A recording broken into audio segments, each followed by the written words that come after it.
Tila bayani para sa mga fur baby ang magpartner na OFW sa Kuwait.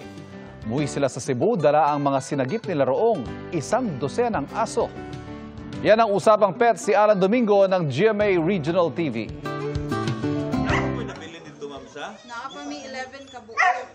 Sa pag-uwi mula Kuwait, nina Donabel at Jeff, may kasama silang 12 aso. Kwento ni Donabel, inabandon na sa labas ng kanilang opisina sa Kuwait ang mga aso noong tuta pa sila.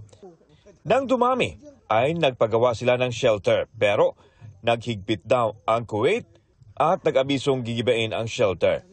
Kung wala raw kukup-kup sa mga aso, pakakawalan sila sa disyerto. When I look at them, I was thinking, saman, ako na lang tamong ikuan, let go, balik mo sa disyerto.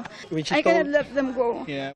Dahil pamilya na raw ang turing nila sa mga aso, sinagip nila ang mga ito sa tulong ng mga taong nagmalasakit. Pag-uwi sa Sibunga, Cebu, nagpagawa sina Donabel at Jeff ng dog sanctuary. Naiwan pa sa Kuwait ang 11 pang aso na dadalhin din daw nila sa Sibunga para makasama sa bago nilang tahanan. You don't need to be an animal lover, a dog lover. It's humanity, manggod. It's humanity. And, you know, if you see someone who's in need, help.